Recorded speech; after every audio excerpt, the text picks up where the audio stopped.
welcome back to Olympus Critics. Make sure you like and subscribe to the channel. Leave a like for the algorithm that does help the channel grow. So Chris Hemsworth has been cast for the upcoming G.I. Joe Transformers crossover. A lot of people are expecting him to be Duke, and that's most likely he's gonna play Duke, in my opinion, unless they do something totally off the grid and they just cast him as Cobra Commander or something like that.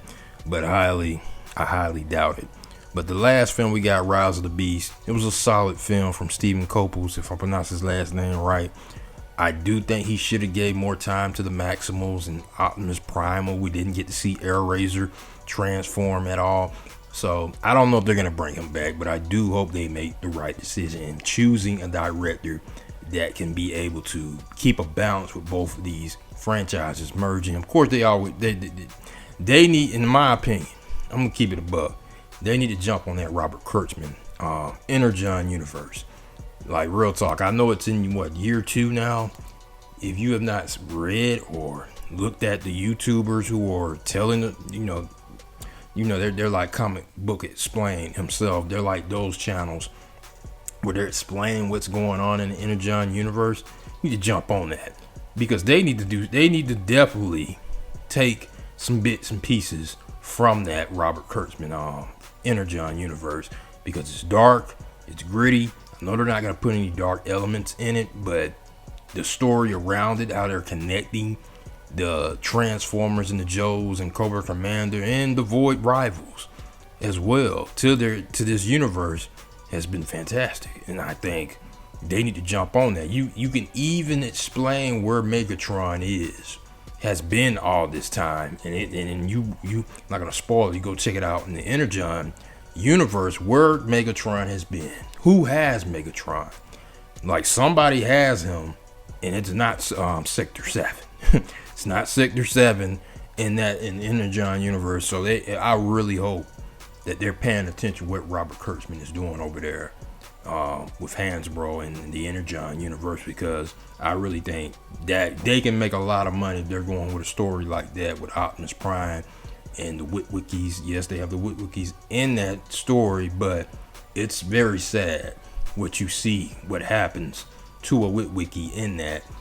But I don't know if they're gonna adapt it since it's just brand new.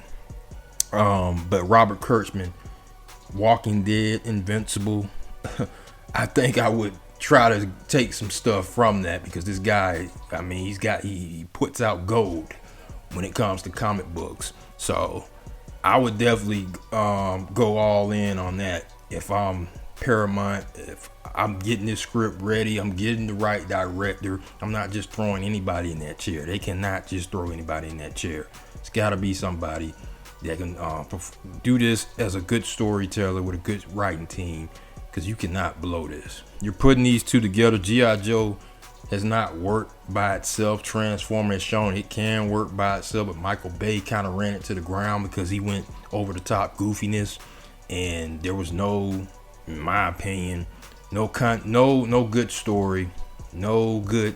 The Decepticons had no color schemes. Travis Knight and Steven Coppels did us all justice giving them color schemes, so I love what they did with that. But the next guy, he's got to do all that. Good story, give us more Transformers from the Decepticons and the Autobot sides, what we haven't seen on the big screen, and a good, like I said, story's got to be good. You got to make the Joes entertaining, that likable, that people want to see the Joes. The humans have not been the best in the Transformers universe, but if you can make the Joes beast, I think everybody be happy. But post comments, let me know what you guys think about this news about Chris Hemsworth joining this. Of course, he's going to be voicing the Optimus Prime in that one prequel movie. But post comments, make sure you like and subscribe to the channel. I'll get you guys later.